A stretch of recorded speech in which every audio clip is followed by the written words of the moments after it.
कहना है कि आज की मुबारक रात है और इकबाल ने क्या कहा था कि अख्तरे शाम की आती है फलक से आवाज। इकबाल ने कहा था कि अख्तरे शाम की आती है फलक से आवाज, सजदा करती है सहर जिसको हो आज की रात। एक आशिक रसूल ने भी कहा था, वो जबान जिसको सब कुन की कुंजी कहे उसके नाफिजे हुकूमत पे लाखों सलाम। वो जबान जिसको कुन की कुंजी कहे उसके नाफिजे हुकूमत को लाखों सलाम। मेरे अजीज दोस्तों और बुजुर्गों, राजनीति अपनी जगह पर है, मगर अगर कोई सब्ज गुंबद के मकी के दर का कुत्ता है और वो कुत्ता आका के बारे ना बोले तो क्या राजनीति है। मेरे अजीज दोस्तों और बुजुर्गों, इस गुनाहगार के लिए भी दुआ फरमाइए, इस गुनाहगार के लिए भी दुआ फरमाइए कि अल्लाह सुब्हानहू व तआला हम तमाम का खातिमा ईमान पे कराए। मेरे अजीज दोस्तों और बुजुर्गों, 3 मार्च को आपको डॉक्टर मन्नान को कामयाब करना है। ये कामयाबी डॉक्टर मन्नान की नहीं होगी, ये कामयाबी आपकी होगी। उतरोला विधानसभा में मजलिस इत्तेहादुल मुस्लिमीन की कामयाबी को रोकने के लिए बीजेपी, सपा और कांग्रेस मिलकर ये कोशिश कर रहे हैं कि डॉक्टर मन्नान की कामयाबी को रोका जाए।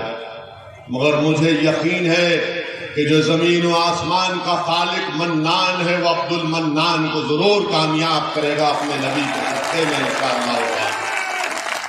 तमाम लोग मिल लो, जितना मिलना है मिल लो, मगर फैसला तो रब्बे करीम करने वाला है। ओवैसी की तकरीर से लोगों के दिल बदल नहीं जाते, वो तो सदका है कि अल्लाह ने अपने हबीब के करम में, उनके सदक़े में लोगों के दिलों में मजलिस की मोहब्बत को पैदा किया। ये ओवैसी की जबान, ये ओवैसी की तकरीर नहीं, ये तो करम सब गुंबद के मकी का है कि उन्हीं का करम है। हम तो सिर्फ अल्लाह से यही दुआ करते हैं कि परवरदिगार, दिलों को मोड़ने वाले आप हैं। आज हम बातिल ताकतों के तूफान में, या अल्लाह, हम एक चिराग को जला रहे हैं तौहीद के। हम तो हमेशा ये कहते कि परवरदिगार, बातिल ताकतों के तूफान में हम एक चिराग को जला रहे हैं, या अल्लाह इस चिराग को तेरे नबी के सदक़े में बचा कर रख ले। बस हम तो सिर्फ यही बोलते हैं, यही काम करते हैं, और अल्लाह के करम से हमने तूफानों में चिराग जलाने का हुनर हमने सीख लिया है। अब डर नहीं होता, डर इस बात का होता है कि मरने के बाद क्या जवाब देंगे, क्या मुंह लेकर जाएंगे। क्योंकि जब तुम इश्क का दावा करते हो तो याद रखो, पूछा जाएगा तुम किससे इश्क करते थे। तुम उन लोगों से इश्क करते थे जो तुमको बर्बाद करना चाहते थे, या तुम उन लोगों से इश्क करते थे जो तुमको बचाना चाहते थे। मेरे अजीज दोस्तों और बुजुर्गों, इस चुनाव में आपको एक अच्छा फैसला लेकर यहां से अपनी जमात मजलिस इत्तेहादुल मुस्लिमीन को कामयाब करना है। एक एक वोट का सही इस्तेमाल करिए, डरने और घबराने की जरूरत नहीं है। एक और अहम बात हम आपको बताना चाहते हैं, हमारी माँ और बहनों को भी पैगाम देना चाहते हैं कि लोग आकर आपसे कहेंगे कि असदुद्दीन ओवैसी भड़काऊ भाषण देता है, असदुद्दीन ओवैसी नौजवानों को जज्बात में लाता है। तो हाँ, मैं इकरार करता हूं, मैं जज्बात में लाता हूं। मेरी तकरीर या मेरे अल्फाज या मेरी जबान से नौजवान जज्बात में नहीं आता, ये मेरा काम नहीं है। मैं सच्चाई को बयान करता हूं और जो हक है वो तुम्हारे जज्बात में तब्दीली पैदा करता है। और यकीनन जज्बाती रहना जरूरी है। अगर आप नाइंसाफी को देखेंगे और आपका दिल ना तड़पे तो फिर जिंदगी का सबूत क्या है। अगर आप एक मासूम बच्चे की आंख में आंसू देखेंगे और उसके सर पर हाथ नहीं रखेंगे तो फिर जज्बात तो जरूरी है मेरे भाई। अगर आप जुल्म को देख रहे हैं तो आप अपने हाथ से जालिम को नहीं रोकेंगे तो फिर क्या बात है। इसीलिए जज्बाती रहना जरूरी है और जो ओवैसी के भड़काऊ भाषण को सुनकर लोग जज्बात में आते हैं, मैं उन लोगों को, उन बुजुर्गों को, नौजवानों को सलाम करता हूं, उन बच्चों को सलाम करता हूं, उनकी मां और बहनों को सलाम करता हूं कि उन्होंने एक जज्बाती औलाद को पैदा किया। और जज्बात क्यों ना आए? उत्तर प्रदेश में आज कांग्रेस सपा सब मिलकर खौम खौम करते हैं। जब चुनाव आता तो खौम खौम, और जब चुनाव हो जाता तो बोलते हैं अपना घर घर घर। चुनाव में आता है तो बताओ कितने मर्तबा आपने यहां पर किस किस को वोट नहीं दिया। बीजेपी कहती है सबका विकास, सबका विश्वास, सबका साथ। आज उत्तर प्रदेश में अगर सबसे कमजोर कोई है तो अल्पसंख्यक समाज मुसलमान है। मेरी इन बातों को कान खोलकर सुन लो उत्तरला की जनता। मैं अल्फाज छाप कर नहीं बोल रहा हूं, बल्कि संविधान के दायरे में रहकर आपसे बता रहा हूं। मेरे पास आंकड़े हैं और आंकड़े ये बताते हैं कि उत्तर प्रदेश में सबसे कम पढ़े लिखे अगर कोई है तो मुसलमान है। सबसे ज्यादा अगर स्कूल से, शिक्षा से बाहर है तो मुसलमान है। अगर सबसे कम उनमें कम पढ़े लिखे तो हमारी बेटियां हैं। 10 मुसलमान हैं तो 7 पढ़ना लिखना नहीं जानते, हिसाब किताब करना नहीं जानते। 4 और 15 साल की उम्र के दरमियान के बच्चा मजदूरी करते हैं। सिर्फ 7% मुसलमान हाई स्कूल मुकम्मल करते और 4% बच्चे ग्रेजुएट होते हैं।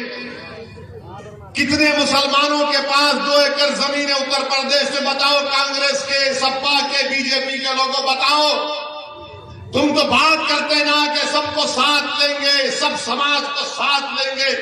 तो आज उत्तर प्रदेश में 2% अल्पसंख्यक समाज मुसलमान के पास 2 एकड़ जमीन नहीं है। कौन सी इंसाफ की बात जब करते हैं लोग? मेरी जबान कड़वी क्यों होती है? नाइंसाफियों को देखकर कड़वी हो जाती है। मैं अपने हक दिलाने की, हक देने की बात कर रहा हूं। और सुन लो, जिंदगी में इंसाफ नहीं है तो मौत में भी नहीं है। मौत में थाली नहीं मारना है, सोचना है। अगर कोई फॉरवर्ड क्लास का होगा और आप होंगे अल्पसंख्यक समाज का मुसलमान, तो आप उससे 6 साल पहले आपको मौत आ जाती है, क्योंकि गरीब हैं आप। बताओ फिर क्या हो रहा है यहां पर? कौन आवाज उठाएगा? कोई तो उठाएगा ना आवाज। किसी को तो लड़ना चाहिए। कोई तो जाकर इन जालिमों को बताए जो सत्ता की कुर्सी पर बैठकर कमजोरों को कमजोर कर रहे, बल्कि बर्बाद कर रहे। आप बताइए, अगर आप जाकर किसी के घर पे पूछेंगे क्या तुम्हारी औलाद को, तुम्हारे बेटे को, तुम्हारी बेटी को शिक्षा चाहिए, तो कहेगा बिल्कुल चाहिए। कहां पर आपने शिक्षा दी? बताओ योगी आदित्यनाथ, बताओ मोदी जी, आपने कहां पर स्कूल खोला? मैं जो आंकड़े दे रहा हूं, मैं बीजेपी को, योगी को चैलेंज कर रहा हूं। मैं उत्तर प्रदेश के मुख्यमंत्री को चैलेंज कर रहा हूं, सपा के नेता को, अखिलेश को चैलेंज कर रहा हूं, कांग्रेस के राहुल को चैलेंज कर रहा हूं। अगर तुमको मेरे आंकड़ों पर भरोसा नहीं है तो एक वक्त और मुकाम बता दो, तुम 10 मिनट मेरे सामने नहीं बैठ सकोगे। मैं सच्चाई का बयान कर रहा हूं। वोट को ले लेंगे और उसके बाद आपके बच्चों को और आपको भूल जाएंगे। कोई कहेगा कि ओवैसी तुमने हैदराबाद में क्या किया? तो हमने हैदराबाद में, हमारे 7 विधायक हैं, कोई मंत्री नहीं है, सत्ता में नहीं है। हमारा मेडिकल कॉलेज है जिसमें 150 मुसलमान बच्चे और बच्चियां हर साल डॉक्टर बनकर निकलती है। इंजीनियरिंग कॉलेज है जिसमें 250 मुसलमान बच्चे और बच्चियां इंजीनियर बनकर निकलती है। MBA कॉलेज है, MCA कॉलेज है, नर्सिंग कॉलेज है, फार्मेसी कॉलेज है, आर्किटेक्चर का कॉलेज है। 2-2 अस्पताल है बड़े बड़े जिसमें कम पैसों में इलाज होता है। ये सब कैसे बना? कोई आसमान से आकर नहीं दिया, ये सब आपने दिया था। आपने हमको विधायक बनाया, हमने काम किया। ये काम उत्तर प्रदेश में नहीं हो सकता था। आपने जिसको विधायक बनाया उसने अपनी जेब को मोटा किया। जिसको आपने विधायक बनाया वो मंत्री बन गया। जिसको आपने वोट डाला वो मंत्री बन गया, मुख्यमंत्री बन गया, बताओ तुमको क्या मिला? इसीलिए ओवैसी से नफरत करते हैं, क्योंकि मैं जज्बात में लाने के लिए नहीं, आपको पैगाम दे रहा हूं। तुम्हारे को क्या मिला मुझे बताओ? क्या मैं ये कह रहा हूं कि मैं उतरला में आसमान से तारे तोड़ कर ला कर दूंगा? मैं नहीं कह रहा, मैं कह रहा हूं जमीन पर जो सबको मिल रहा है, मेरी औलाद को भी मिले, मेरी बेटी को भी मिले। यही तुम्हारी लड़ाई है। और मुझे यकीन है कि अगर आप डॉक्टर अब्दुल मन्नान साहब को विधायक बनाएंगे तो उत्तर प्रदेश की विधानसभा में जाकर आवाज उठाएंगे, लड़ेंगे। ये हमारे मसाइल। इतना बड़ा उतरला विधानसभा है, खाली 3 डिस्ट्रिक्ट के हॉस्पिटल है, स्लॉटर हाउस नहीं है। क्यों नहीं देते परमिशन बीजेपी वाले? क्यों नहीं दिया कांग्रेस ने? क्यों नहीं दिया बसपा ने? आप बताइए, रोड नाम की कोई चीज नहीं, खड्डे हैं पूरे यहां पर। इस विधानसभा में योगी आदित्यनाथ कहते कि मैं गर्मी निकाल दूंगा। अरे बाबा, गर्मी निकालना तो दूर की बात, उतरौला विधानसभा में लोग अपना सेलफोन चार्ज नहीं कर सकते, बिजली आती नहीं है यहां पर, 4 घंटे आती है खाली। गर्मी निकालूंगा? अरे बिजली तो पैदा करो। बिजली नहीं देंगे, गर्मी निकालेंगे? बिजली नहीं दिए बाबा, और बोल रहे कि मैं मई जून में बर्फ लाऊंगा। अरे पहले बिजली लाओ। बाबा बोलते गर्मी निकालूंगा, मगर ये सांड क्या कर रहा है खेतों में रातों में? बाबा ने इनको छोड़ दिया, आशीर्वाद दे के जाओ, खाओ, तुम्हारे बाप की जमीन खा लो। बाबा ने कहा तुम मेरे हो, तो सांड ने कहा बाबा हम भी तुम्हारे हैं। बाबा ने कहा तुम्हारा मेघ है, जाओ जाओ खेत साफ कर दो, किसान को बर्बाद कर दो, मैं हूं ना। ज्यादा कोई बोलेगा तो ठोक दूंगा। आप बताइए, आप देश के प्रधानमंत्री को 7 साल के बाद मालूम हुआ कि उत्तर प्रदेश में सांड का मसला। कितनी मन की बात बोली प्रधानमंत्री ने, मगर सांड की बात नहीं बोली। आज प्रधानमंत्री बोल रहे कि आप 10 तारीख के बाद, प्रधानमंत्री कह रहे हैं, यकीन मत करिए, मोदी है, लंबी लंबी छोड़ते हैं। एक बार मोदी जी सऊदी अरब गए थे, वो वहां पर रियाद में एक लंबी तोप को देखे। तोप को देखने के बाद उसके अतराफ फिरे और वो शेख से पूछे कितना लंबा फेंकती। वो शेख भी बड़ा चालाक था, उसने कहा तुमसे कम फेंकती। ये जोक है, कहीं यकीन कर लेंगे आप, हम भी एने से लग जाएगा। बाबा बोलेंगे है ऐसा बोला, इसको जाओ जेल में डालो, जेल में हम जाने तैयार हैं, हम मरने तैयार हैं। मगर आप बताइए, आज मोदी जी कहते हैं कि मैं जो युवाओं को 70 लाख नौकरी का वादा किया था वो नहीं दिए। जिसके पास ग्रेजुएट है, डिग्री होल्डर है, डिप्लोमा है, मोदी जी उसको नौकरी नहीं बोल रहे हैं कि मैं तुमको एक और नौकरी दूंगा। वो क्या है? तुम गोबर से पैसे निकालो। बाबा कह रहे हैं, मुख्यमंत्री कह रहे हैं कि मैं एक सांड के लिए 900 रुपये दूंगा 10 मार्च के बाद। अरे बाबा, तुमने यहां पर बिजली नहीं दी, तुम किसको 900 रुपये दोगे? आप बताइए, एक विकलांग जो उत्तर प्रदेश में होता है उसको सरकार की तरफ से महाना 1000 रुपये पेंशन मिलता है। 1000 रुपये विकलांग को और सांड को 900 रुपये। आप बताइए, क्या इंसान की जान की कीमत ये है, इसका मान सम्मान ये है? बीजेपी हर महाज पर नाकाम साबित हुई है। ये सपा, कांग्रेस, बसपा से पूछ लीजिए, जब पार्लियामेंट में 2019 जुलाई अगस्त में कानून अमित शाह ने बनाया, बीजेपी ने बनाया, क्या कानून बनाया कि दिल्ली में कोई इंस्पेक्टर पुलिस का, एनआईए का बैठकर उतरौला की विधानसभा के एक नौजवान का नाम अगर अब्दुल मन्नान होगा तो उसको टेररिस्ट घोषित कर देगा। कांग्रेस ने जो आज घूम रहे खौम खौम खौम कह रहे ना, ये कांग्रेस और सपा बीएसपी ने अमित शाह के लाए हुए कानून की तायीद की। हमारा यकीन करना है तो यूट्यूब पर हमारी तकरीर उठाकर देख लीजिए, 2019 की जुलाई अगस्त की तकरीर है लोकसभा की। हमने इन तमाम को कहा कि यह कानून का इस्तेमाल मुझ पर होगा, मेरी औलाद पर होगा, मेरे खानदान पर होगा, मेरे नौजवानों की जवानी को जेल में बर्बाद कर दिया जाएगा। तो यही कांग्रेस और सपा ने मिलकर अमित शाह के कानून की तायीद की और ओवैसी को कहते हैं कि इसके लड़ने से बीजेपी को फायदा होगा।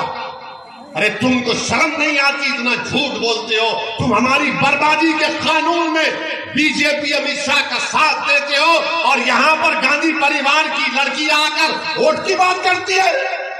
जेल में जाकर मुलाकात करो, तिहाड़ जेल में जाओ, जेल में जाकर पूछो उन बच्चों से कि पार्लियामेंट में अगर किसी ने मुखालिफत की तो उसका नाम असदुद्दीन ओवैसी और इम्तियाज जलील था। मेरे अजीज दोस्तों और बुजुर्गों, ये इनकी हकीकत है, इन चेहरों को पहचानिए। आज चुनाव आ गया तो सब हमदर्द हो जाते हैं और उसके बाद जब इनको वोट मिल जाता है वो हमको यतीम और लाचार बनाकर छोड़ देते हैं। मेरे अजीज दोस्तों और बुजुर्गों, इस विधानसभा की तरक्की के लिए, इस विधानसभा के विकास के लिए, मजलूमों की कामयाबी के लिए, कमजोरों को ताकतवर बनाने के लिए, बेजुबानों को जबान में आवाज देने के लिए ये बहुत जरूरी है कि आप मजलिस इत्तेहादुल मुस्लिमीन के उम्मीदवार डॉक्टर अब्दुल मन्नान को कामयाब करिए। मैं आपको बताने आया हूं कि यहां पर आप जब मतदान करेंगे, वोट डालेंगे, तो आप वोट मजबूरी की हालत में करेंगे या मजबूती के लिए करेंगे? आप मजबूरी के लिए करेंगे या मजबूती के लिए करेंगे? आपने 30 साल से मजबूरी की हालत में आपने कभी सपा को, तो कभी बसपा को, तो कभी कांग्रेस को वोट दिया। ओवैसी आपके दरमियान में आकर आपसे अपील कर रहा है, भीख मांग रहा है कि मजबूरी की हालत में मत दो, मजबूती के लिए डॉक्टर मन्नान को वोट दो। अगर आप मजबूरी की हालत में देंगे तो यही नाइंसाफी चलती जाएगी। मजबूरी की हालत में देंगे तो उतरला में कोई विकास नहीं होगा। मजबूरी की हालत में देंगे तो उतरला में रेलवे लाइन नहीं आएगी। मजबूरी की हालत में देंगे तो अस्पताल नहीं बनेगा। अगर आज आप मजबूती के लिए वोट देंगे तो तमाम विकास के काम होंगे और आपकी आवाज उत्तर प्रदेश के विधानसभा में गूंजेगी।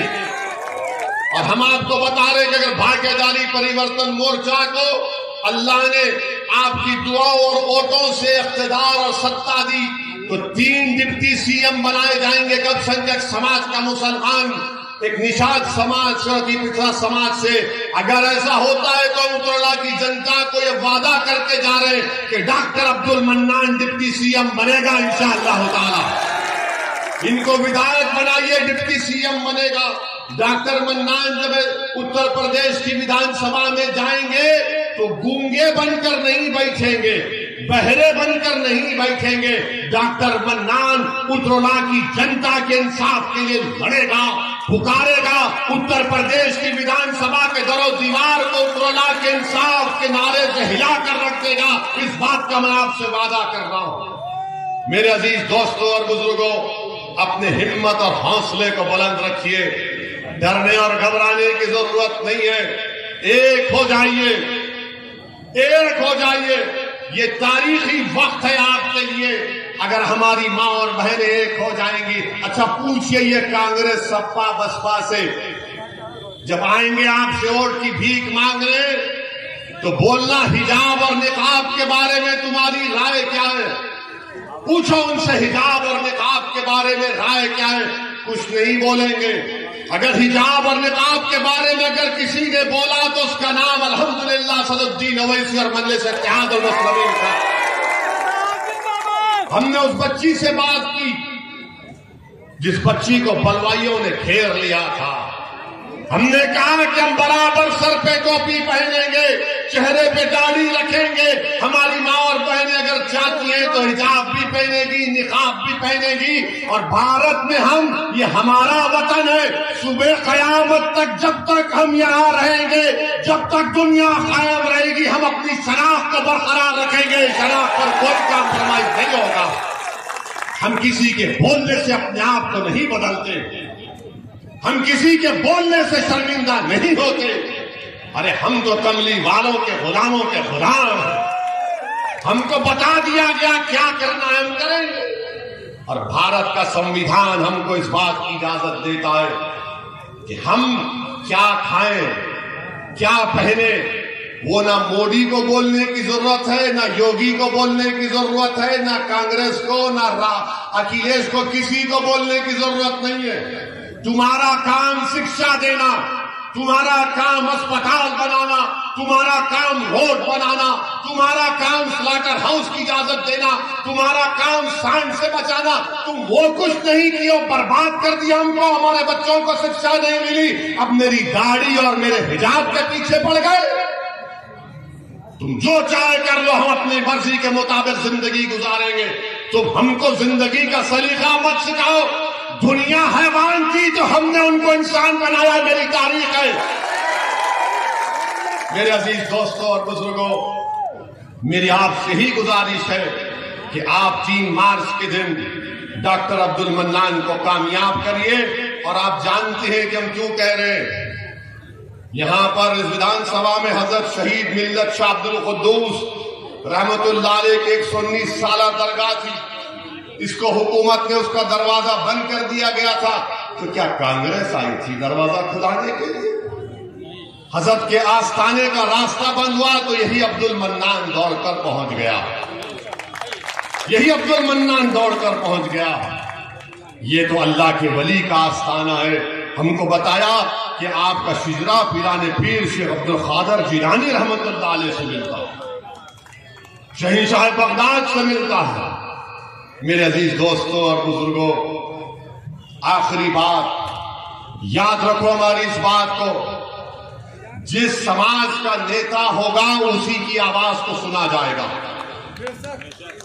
जिस समाज का नेता होगा उसी की आवाज को सुना जाएगा।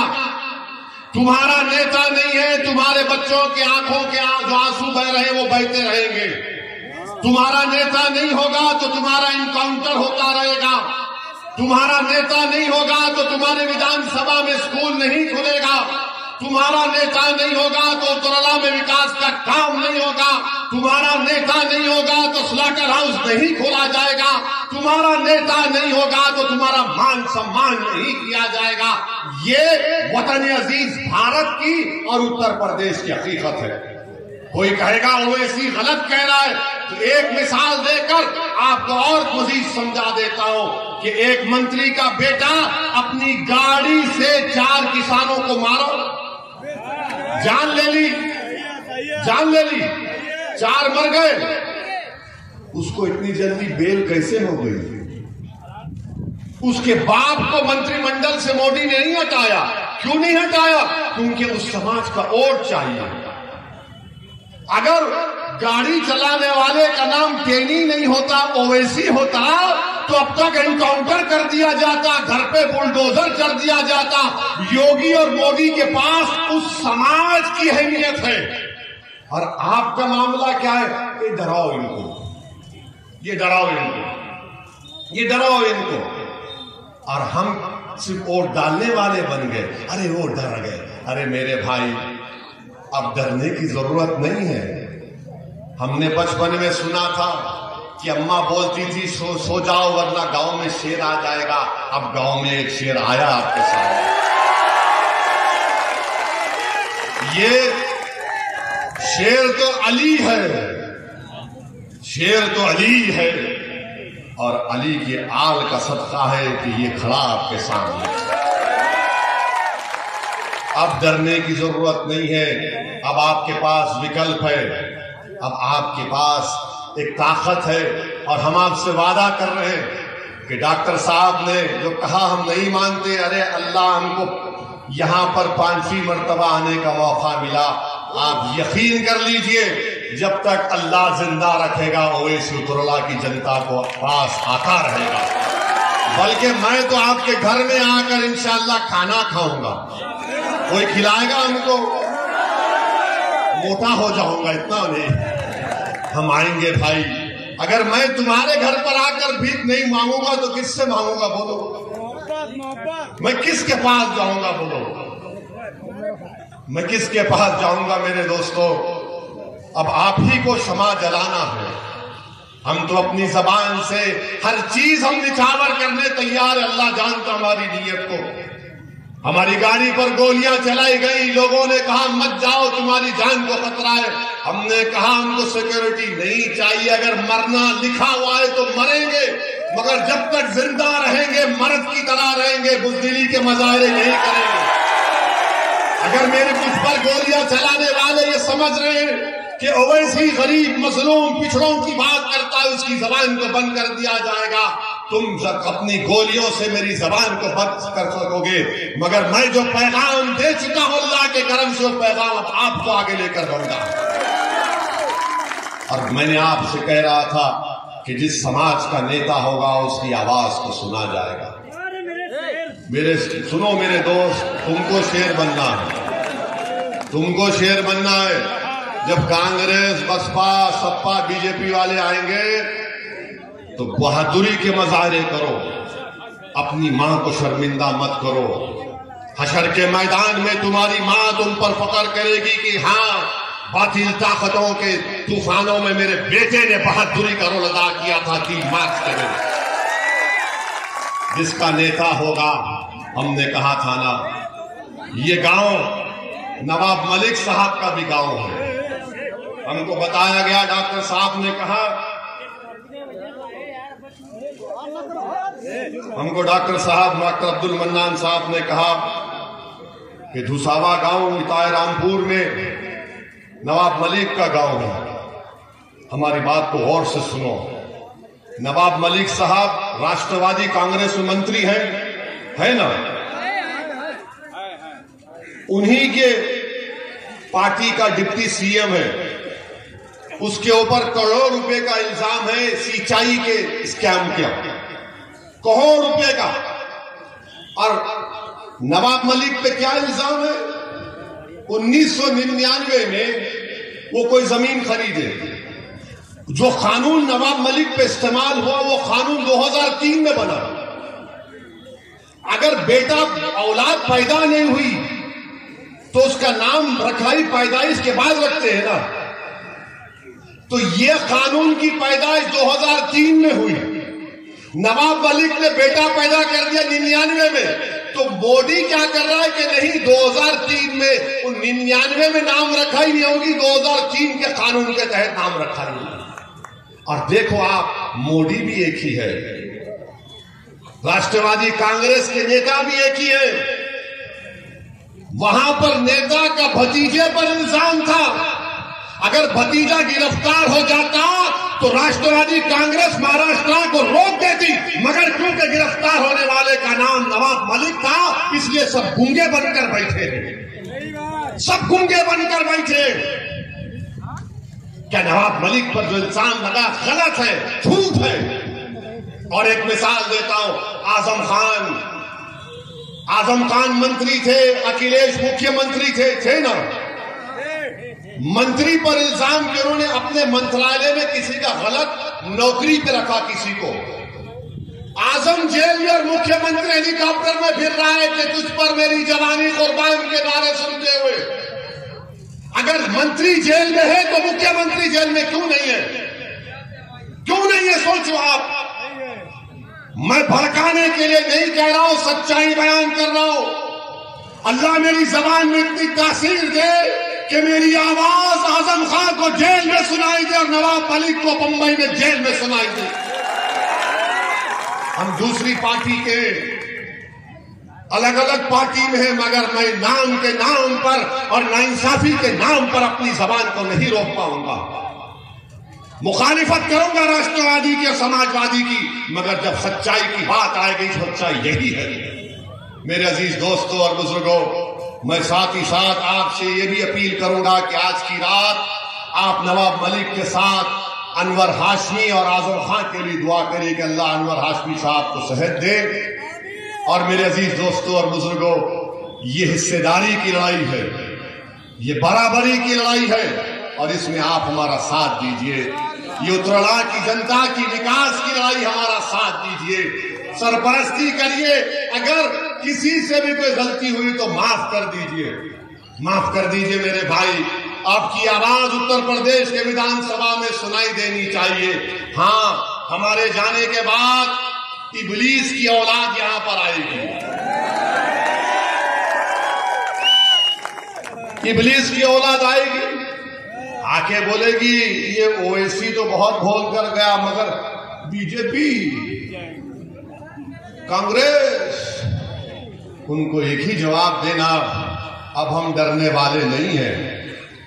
और अगर इंसानी फितरत है, डर अगर पैदा होता है, तो वो कर्नाटका की बच्ची ने जब उसको बलवाइयों ने घेर लिया था, उसने बीबीसी को इंटरव्यू में कहा था कि जब मैं डरती हूं तो क्या नारा लगाती हूं, क्या नारा लगाती हूं, क्या नारा लगाती हूं।